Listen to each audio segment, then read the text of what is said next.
All right, so welcome everyone to Crack the Code with Cryptography, our workshop. We're super excited to host all of you today and to teach you more about the subject of cryptography. Today, we'll start with some slides to teach you about the topic, and then we're going to have an interactive escape room activity for all participants where you'll actually get to try out some of the stuff that we talked about. So before we get started, does anyone have any questions or anything right off the bat? Okay, cool. All right. So my name's Alyssa. My pronouns are she, her, and I am a workshop lead for this workshop. My name is Gloria, pronouns she, her, and I am the other workshop lead for Crack the Code with Cryptography. Cool. And we have an awesome staff of volunteers here today. Annika, Natalia, Shailani, and Lily and Wafik. And they will be here to help you. So if you have any questions, feel free to chat them directly. You can send questions in the chat. They'll respond, and they'll also be helping you a little bit with your escape room activity. All right. So some quick house rules. If you want to ask a question, raise your hand, use that feature. I'm sure you're all familiar with it. You can also chat our volunteers. They're not all listed there, but we listed them already. And yeah, let's get into it. Okay, yeah, so let's get started. First of all, what is cryptography? The word cryptography traces back to Greek roots. So the first part of the word crypto comes from the Greek word kryptos, meaning hidden or secret. And the second part of the word graphy also comes from a Greek word, graphene, which means to write or message.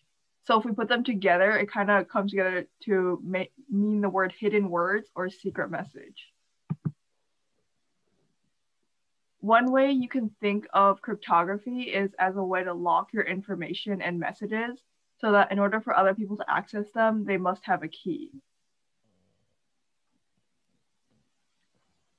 One of the examples of cryptography is something I'm sure you guys are all familiar with. The passcode on your phone is a form of cryptography. So only you know the key to get inside and unlock all your information.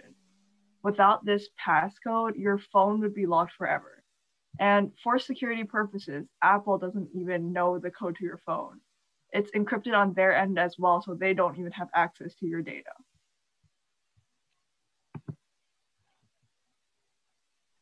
All right, so now we're going to get into the history of cryptography, which is really, really interesting and provides a lot of insight into why we use it.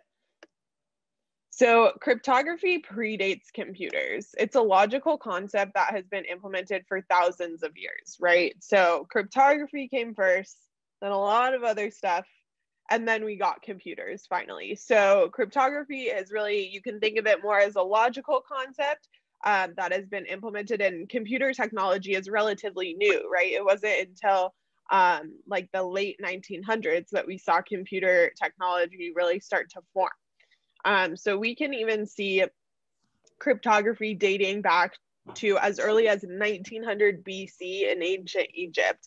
And historians have seen early forms of cryptography take place in hieroglyphic messages. So Egyptian hieroglyphs were the formal writing system used in ancient Egypt. So here you see a picture of it, and instead of words and letters, we see symbols, right? So ancient Egyptians used to tell stories through these drawings and these symbols. So this is actually the earliest known use of cryptography, which was found in a tomb from the Old Kingdom of Egypt. And these were not thought to be serious attempts at secret communications, but they are seen as attempts at mystery or intrigue for literate Egyptians, right? So when the Egyptians were doing this, they weren't like, oh, I'm using cryptography right now, like I invented this, right? But as we came to learn about this concept called cryptography, we could see versions of it throughout history. So this is the earliest known version. And then as we get a little bit later, we see a more concrete symbol for cryptography that arises in 400 BC in ancient Greece with the discovery of the skytale. And so this is this little device you see on the left-hand side, and they called it the Code of Ancient Sparta. So this instrument was used to replace letters with other letters to create a coded message to be communicated during military campaigns, right? So they'd create these things and you could rotate them to match up the letters you wanted to exchange and encode. And that's what was used in this form of cryptography is still used today. So we'll see that in our escape room. And on the right-hand side, we have Julius Caesar. I'm sure you all have heard of him in history textbooks or something like that. So about 300 years later in 100 BC, there was the introduction of the Caesar cipher, which is another form of a substitution cipher that Julius Caesar used for military purposes. All right, and more recently, probably in some history that we're a little bit more familiar with, there were many forms of cryptography that were utilized during World War II. So in fact, cryptography was vital to many nations that participated in the war. Germany used the well-known rotor machine called the Enigma to encrypt their messages. You can look that up on Wikipedia later. It's very, very fascinating. Japan were also very well versed in cryptography methods, except the United States actually managed to break the highest security Japanese cipher system. So the US gained access to all the important wartime information from Japan. So this was really a fascinating use of cryptography in the war because it was really do or die, right? You had to encode these messages enough so that the other countries wouldn't be able to see them and understand your tactics. Okay, so now that we know where cryptography came from, let's talk about why we need cryptography. And the answer is actually really simple. It's to protect ourselves from internet hackers like Anonymous. Or Kevin Mitnick, who is a well-known American hacker that hacked into several companies' databases to steal information and software. He ended up going to prison for some time for this, but is now considered by many to be the best hacker alive. And lastly, we have Hackerman. So you can check out some of the stuff on YouTube and we'll play a video right here.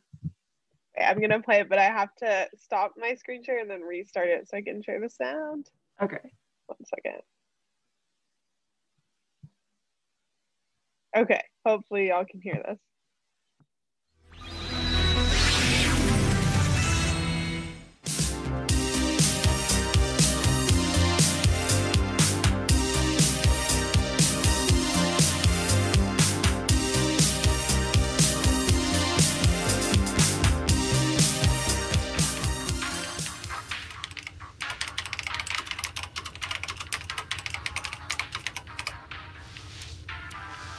Hey guys, I'm Hackerman.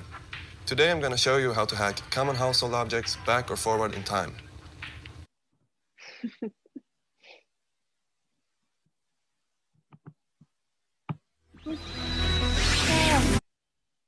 Next slide.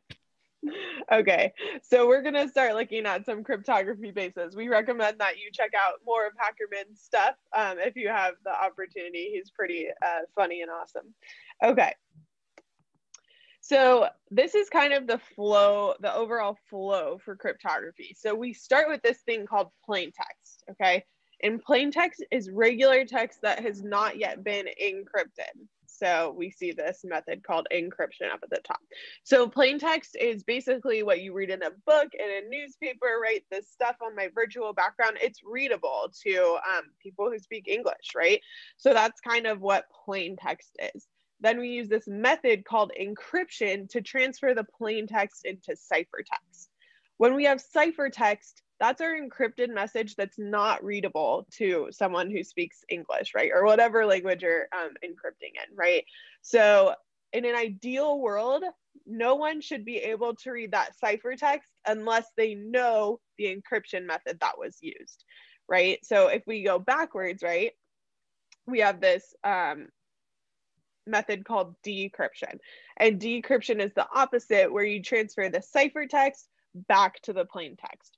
So today in our escape room, we'll be mainly doing decryption, right? So we'll be giving you the ciphertext, which is an unreadable message, and your task is to use decryption to transform it back to plain text, which is the readable message, okay? So this is also another helpful or useful visual. So in order to transfer between the plain text and the ciphertext, you need a key. And this is kind of what Gloria was talking about at the beginning of our presentation, where, your information is locked. So like on your iPhone and stuff, you need the key to get to the information. So with the example of an iPhone, right, your passcode is the key. That's what Gloria said. So to transfer from the plain text to the ciphertext, you need a key to unlock that, right? And from the ciphertext back to the plain text, you need a key to unlock that as well. So yeah, again, in an ideal world, those who do not have the key should not be able to read the plain text message at all. Okay, so now that you've learned a little about cryptography, we have our escape room where you get a chance to solve the problems yourself. So we're going to put you into great breakout rooms of groups 4 to 5 with 1 volunteer. And let me drop the link to the escape room. We're going to work on these puzzles until 12:50, and you'll have about 38 minutes to try and solve all the problems. So a little bit more kind of preamble logistical stuff before we get started. Let's go over some basics. In each room, one person will need to share their screen. So screen sharing permission will be given to you so that everyone can see the puzzles that you're working on. And this person will also be the one filling out the form because you only really need 1 submission per group. Be sure to put everyone in your group's names down in the corresponding box though. And at the end of each room, there's an option to submit the form. Please only do this when you're out of time, so at 12:50 and haven't finished all of the puzzle yet.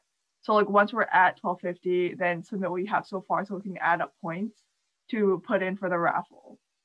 And points are 1 per room for the first 3 rooms and then 2 points for the last room. And for some puzzles, you'll see what we do recommend that you split the text into blocks so that each member can work on a different part of the puzzle, and then you can piece them back together so that you can kind of get through them a little faster. And if you're stuck on any questions, feel free to ask your volunteers, feel free to call on us. We'll be in the main room, we'll be dropping in on you guys every now and then to see how you guys are doing. So don't worry, and lastly, don't worry if you don't finish on time, because we will be posting the solutions as well as how to decrypt each puzzle in the end. Mm-hmm. And I'm going to open all the rooms now. I'm currently doing the rooms, Gloria, and like assigning the volunteers to them. So just give me 1 more second. Okay, awesome.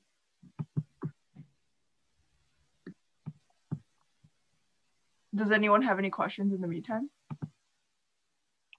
Yeah, and wait, did you explain the points already, Gloria? I covered it, yeah. Okay, cool. All right. So we're going to go ahead and open the rooms and have fun. We're going to see who can finish this first. In the examples above, Equifax has your credit reports, your addresses, your spending habits, and your social security number. All of this is things that you don't want like the public to just know about, because this can lead to things like identity theft. And in the middle picture, over 50 million people's Facebook profile information, which includes your browsing history on any Facebook-owned platform, such as Instagram and YouTube. Sorry, not YouTube, such as Instagram and WhatsApp, were used by Cambridge Analytica to sway the 2016 election in former President Donald Trump's favor.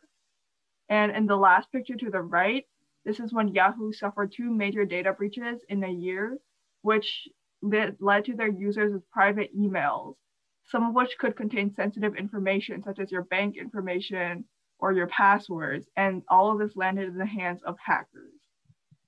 And if you want to read more about these 3, I have a few links. So if you want to check it out, you can check it out in your own time to do a little bit more exploring. Yeah, I think one more thing too is I naively used to say about like cryptography and like cybersecurity, right, was like, I don't have anything to hide, so like I don't care, right?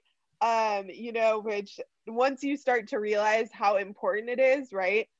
Because I'm thinking like, if someone sees my browsing history, whatever, right? But the more important things, right, for just like ordinary people are, right, all your finances, all your social security numbers, like we talked about, right? It's like when people get access to those things, it can cause a lot of trouble in your life, and sometimes you don't get all the money back, or it's difficult to get your identity back if it's been stolen, right? So those are things that we really think about that relate to everyone, right? Everyone that's an adult, right, over the age of 18, if you have like all those bank accounts set up and stuff like that. So yeah, it's important to think about cybersecurity as really like a necessity to everyone's life. So it is a smaller niche of computer science. So I heard some people say, we were chatting before everyone got back to the main room about, I'm interested in computer science, right?